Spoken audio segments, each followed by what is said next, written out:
میرے پاس ایک صاحب آئے، مجھ سے کہنے لگے کہ میں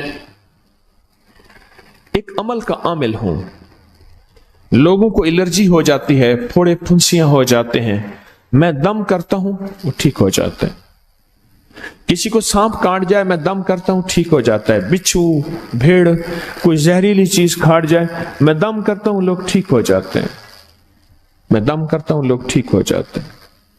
کہا کہ میرے پاس ایک خاص عمل ہے، میرے پاس ایک خاص عمل ہے اور میں یہ کرتا ہوں لوگ ٹھیک ہو جاتے ہیں، اور کہا میرے پاس یہ عمل ایک چیز کا آزمودہ ہے، میرے پاس کوئی جادو کا ڈسا ہوا ایسا بندہ ہے جس کو چیلنج سے کہہ دیا ہو کہ تجھ پہ جادو ہے، اور دوسرے لفظوں میں یہ لفظ میں خود کہہ رہا ہوں کہ تیرے اوپر خنزیر کا جادو ہے، کتے کا جادو ہے، کھوپڑی کا جادو ہے، بندر کی کھوپڑی کا جادو ہے۔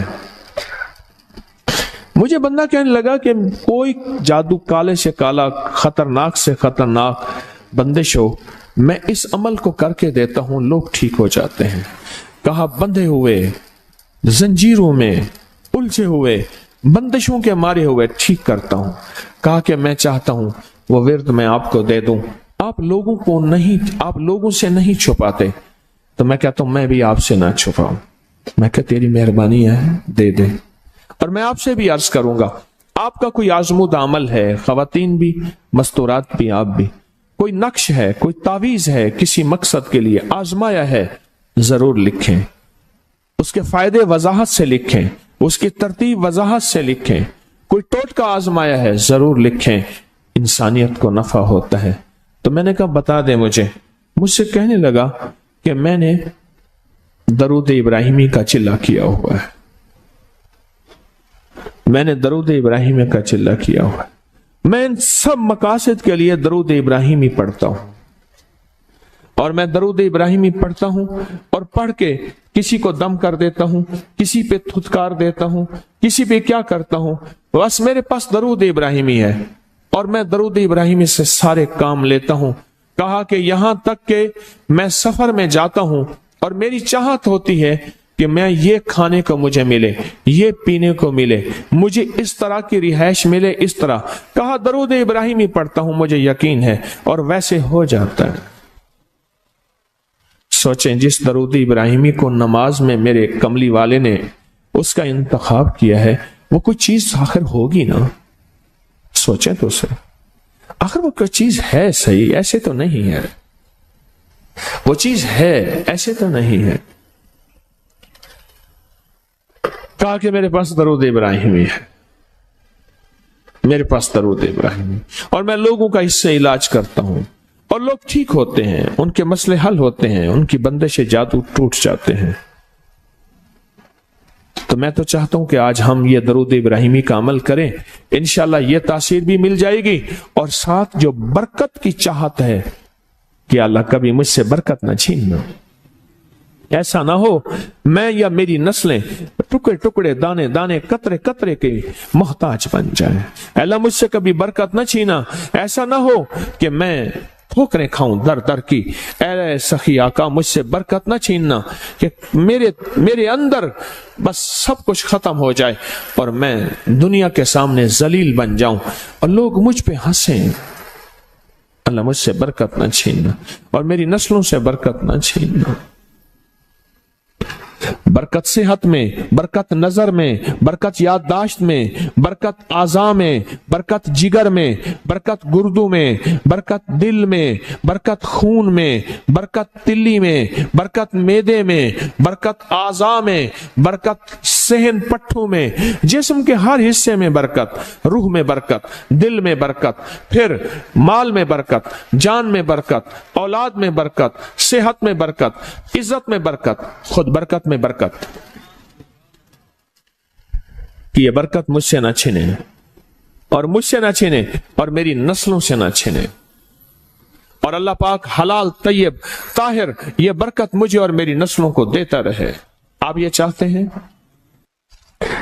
میں ایک سفر سے واپس آیا، ایئرپورٹ سے مجھے بندے نے اٹھایا، یہاں لاہور میں ایک جگہ ٹاؤن شپ ہے، ایک سوسائٹی ہے، وہاں ایک گھر میں لے گئے۔ اس گھر میں جب گیا